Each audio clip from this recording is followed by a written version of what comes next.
मला तुम्हाला असं हे विचारायचं हा माझा आरोप आहे की तुम्ही सिलेक्टिव्ह आंदोलन करता का? म्हणजे जेव्हा तुमचं टोलचं आंदोलन होतं आम्हाला फार आवडतं. त्यानंतर तुम्ही एक हरगावलामध्ये एक आंदोलन केलेलं होतं, ते पण आम्ही पाहिलेलं विविध प्रश्नांवर. पण जेव्हापासनं आता आपलं इलेक्शन झालेलं आहे तेव्हापासनं आपल्याकडे प्रश्न लाईटचा आहे, राजे आंदोलन करताना दिसत नाही. प्रश्न पाण्याचा आहे, राजे आंदोलन करताना दिसत नाही. बरोबर आहे. आणि दुसरा प्रश्न असा आहे की आम्हाला सर्वांना माहित आहे की पठार भागामध्ये इथे अप्पर तहसील कार्यालय होणं गरजेचं असताना त्याचं जेव्हा अप्पर तहसील आश्वीला होतं तर त्याच्यासाठी राजे आम्हाला लढताना दिसत नाही. आमच्याकडून जाणारा जो रेल्वे मार्ग आहे त्याची दिशा बदलली जाते, तर राजे आम्हाला लढताना दिसत नाही. म्हणजे तुम्ही या प्रश्नांवर जर लढले तर तुमचं झेडपी तिकीट धोक्यात येईल असं वाटतं का? सर, तुम्ही असे प्रश्न विचारून हे नाही काही. तुम्ही काय सांगितलं की पार्श्वभूमी आहे, तुम्ही काय सांगितलं का तुमची आंदोलन सिलेक्टिव्ह आहे का? आतापर्यंत सर एवढी आंदोलन केली, टोल नाका 3 वेळा फोडला. आज जो टोल नाका फ्री आहे त्या ठिकाणी आमचे नेते जनाभाऊ असतील, संदीप दादा असतील, अमोल भाऊ आता आमदार आहे आमचे अमोल भाऊ असतील, सगळे आमचे तालुक्यातील सगळे काही नेते असतील, कुटे साहेब असतील, बाकी सगळे तालुक्यातील सगळे नेते, आम्ही ते टोल नाका 3 वेळा फोडला. टोल नाक्याचे आमच्या गुन्हे सुद्धा दाखल झाले. त्याबद्दल आमचं म्हणणंच नाही. मी सांगतो ना, छिंदमचा जो प्रकार आक्षेप त्या ठिकाणी छिंदमचे पुतळे जाळण्याचे असतील, शेतकऱ्यांवर कोणताही बाजार कमी झाला किंवा कांद्याचे बाजार, त्या टायमाला सरकारच्या अंत्ययात्रा काढायची असते. त्या टायमाला घरगावला जे लवजी समागम मॅटर झाला त्यावर एकदम प्रखरतेने आंदोलन करायचं असेल.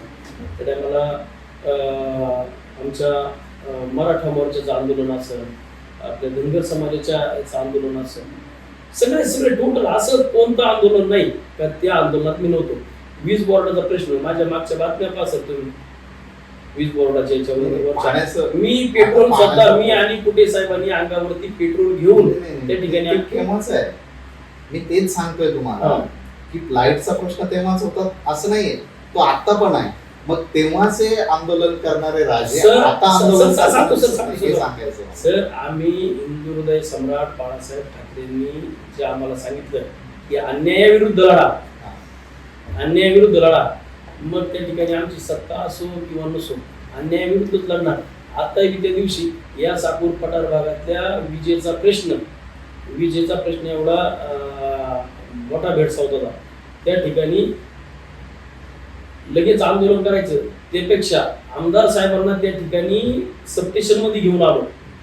आमदार साहेबांना असा संगमनेर तालुक्याचा एकमेव आमदार आहे अमोल भाऊ, का शेतकऱ्याचे प्रश्न लाईटी संदर्भात आणि त्या अधिकाऱ्यांचे काय प्रश्न आहे हे जाणून घेण्यासाठी त्यांना तिकडे एसीच्या खोलीत नाही बोलावलं.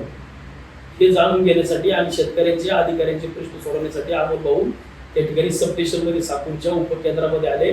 सगळ्या पठार भागातील सगळे आमचं मांडवी सबस्टेशन असेल, साकूर सबस्टेशन असेल, खांबा सबस्टेशन असेल, करजुलीचं सबस्टेशन आणि घारगावचं सबस्टेशन, या सगळ्या सबस्टेशनच्या सगळ्या कर्मचाऱ्यांना अधिकाऱ्यांना बोलून त्या ठिकाणी आमच्या शेतकऱ्यांच्या प्रश्न समस्या त्या ठिकाणी सोडवल्या. आतापर्यंत एक ट्रान्सफॉर्मर जर जळाला शेताचा तर तो भरून आणण्यासाठी आम्ही वर्गणी काढायचो.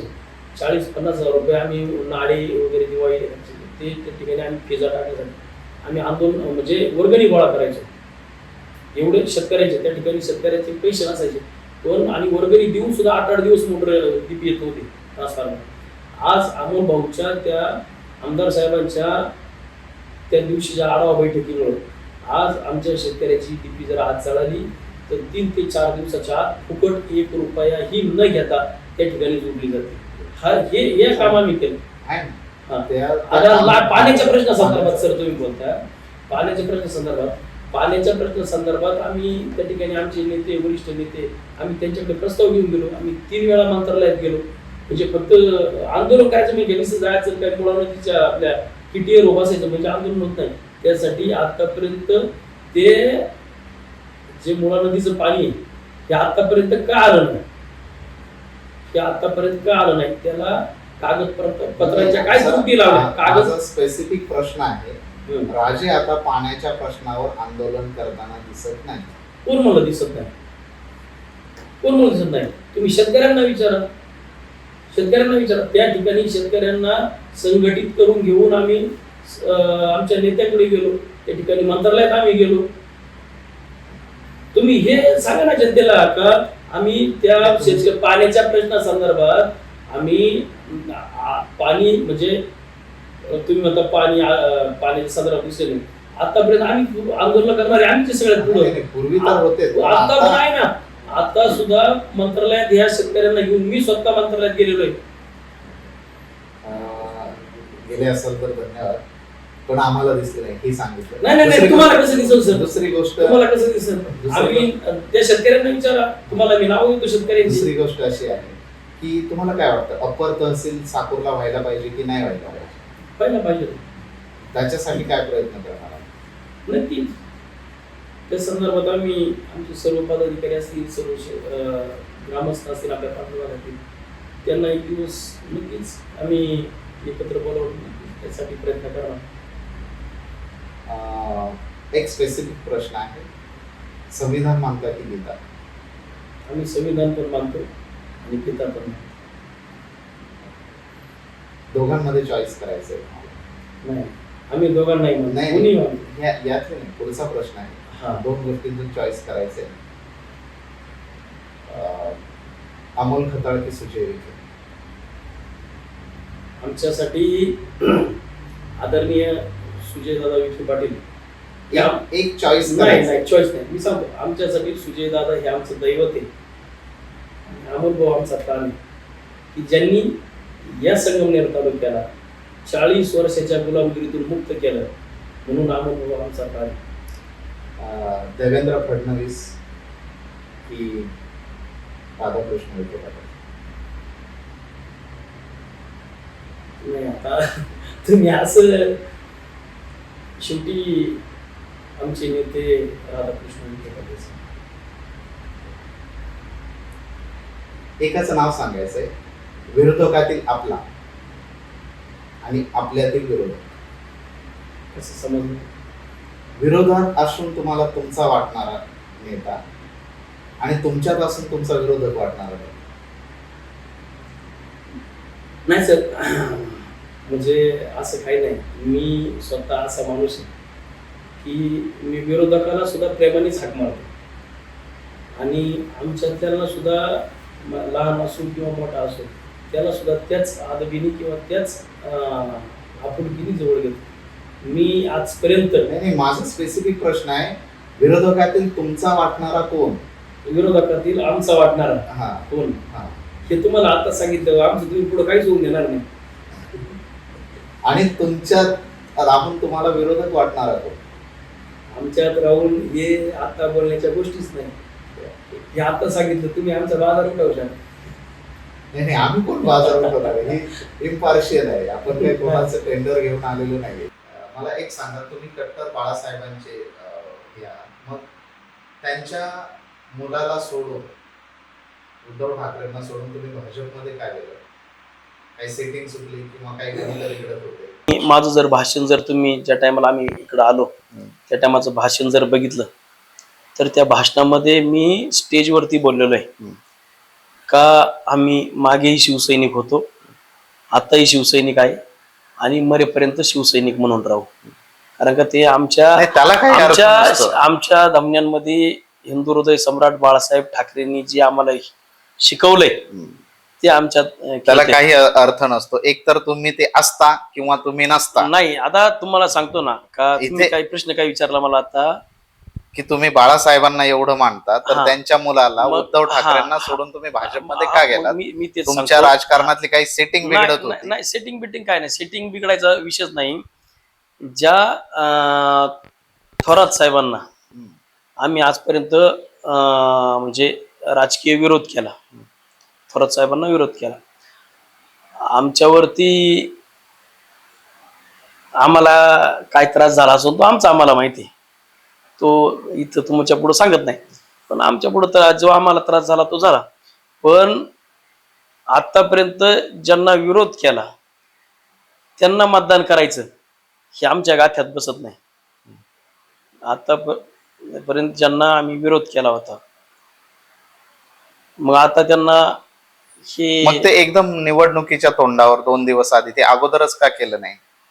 नाही ना, अगोदर कधी कधी करायचं अगोदर? तुम्हाला प्रवेश करायचा होता तर आमच्याकडे माहिती स्पेसिफिक सांगायचं म्हणजे नाही, असं आहे, तुमच्याकडे गुलाबराजेंचं तिकीट झेडपीचं इकडून फायनल होत नव्हतं आणि त्याच्यासाठी मला झेडपीचं तिकीट मिळावं याच्यासाठी तुम्ही तिकडे पक्ष फायनल बिनल काय नाही सर. फायनलचं याचं त्याचं काय नाही. हे तुम्हाला कोणी काही सांगन, ह्या बाजार गप्पा आहे. इकडं तिकीट भेटत नव्हतं, तिकडं हे तिकीट बिकीटाचं काय नाही. त्या ठिकाणी आदरणीय सुजयदादांचा नेतृत्व, आदरणीय नामदार राधाकृष्ण विखे साहेबांचं नेतृत्व आणि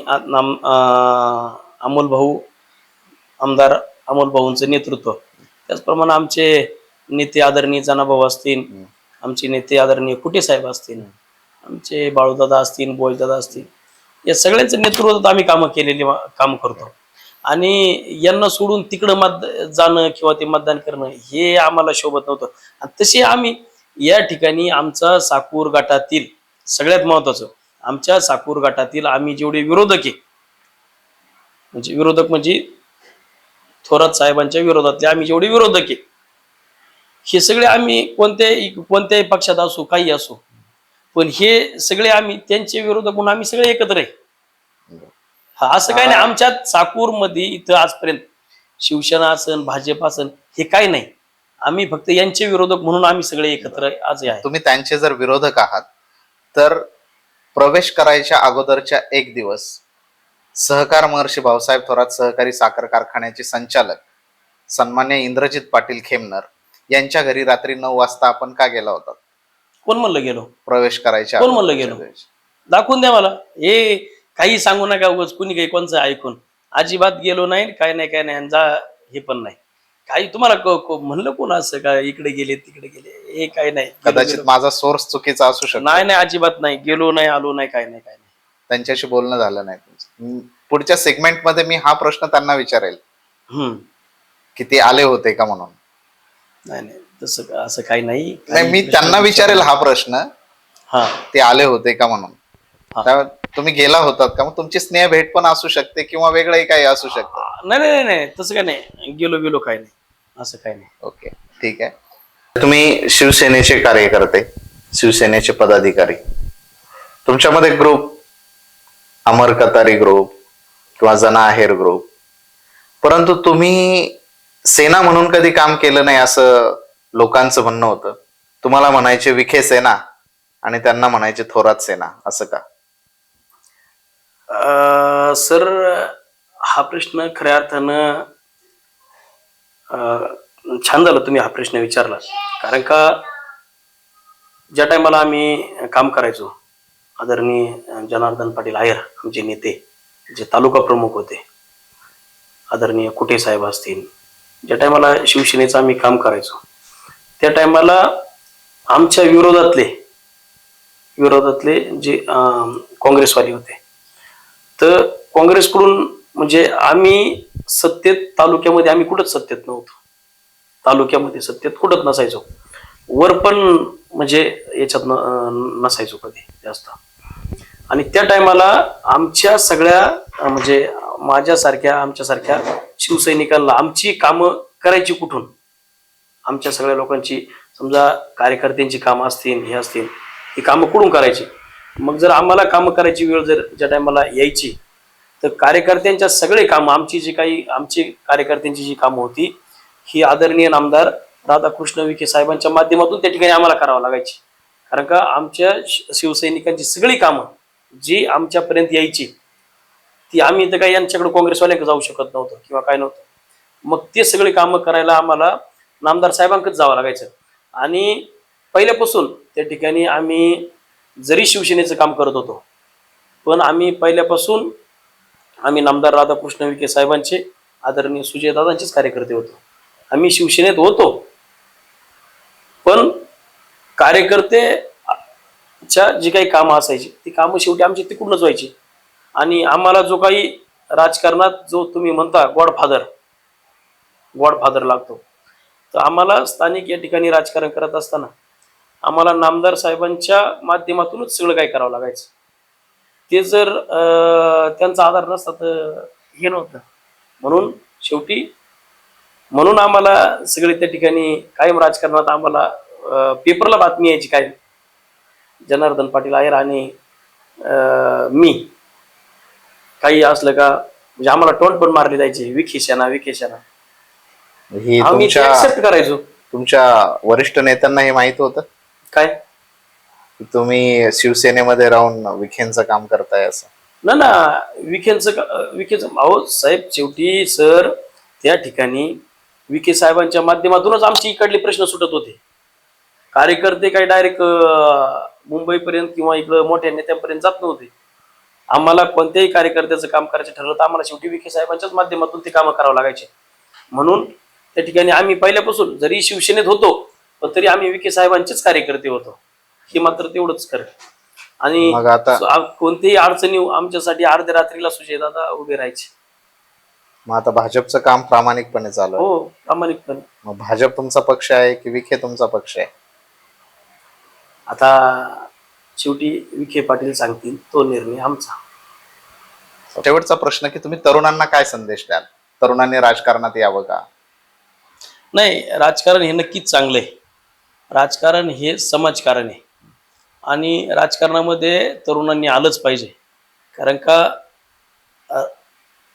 तरुणांनी एकत्र जर राजकारणामध्ये जर तरुणी जर एकत्र आले तर खऱ्या अर्थानं ज्या नवनवीन ज्या संकल्पना आहे त्या संकल्पनांना वाव मिळण्याचं काम त्या ठिकाणी होतं. पण आणि काय तरुणांनी राजकारणामध्ये यायचं, त्यांनी सगळी कामं करायची, संधी मात्र फक्त आपण घ्यायची. मग मी त्यातला एक होतो ना. हा, ऐका ना, मी म्हणजे तुमचं राजकारण म्हणजे कसं की तुझा शर्ट माझा साबण, आपण दोघांनी मिळून धुवायचा, दोघांनी तो वाळवायचा आणि फक्त मीच घालायचा, असं अशासाठी तरुणांनी राजकारणात यायचं. नाही सर, तसं नाही. गेली मला वाटतं 2006 सालापासून आम्ही राजकारणात आहे.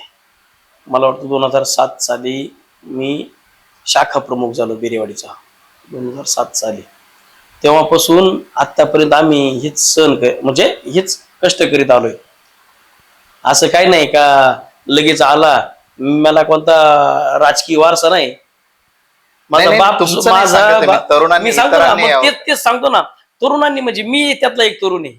मी सुद्धा त्यातला एक तरुण आहे. इतरांनी मी सांगतो ना, मी सुद्धा त्यातला एक तरुण आहे का 2007 सालापासून तर आतापर्यंत आम्ही पावलो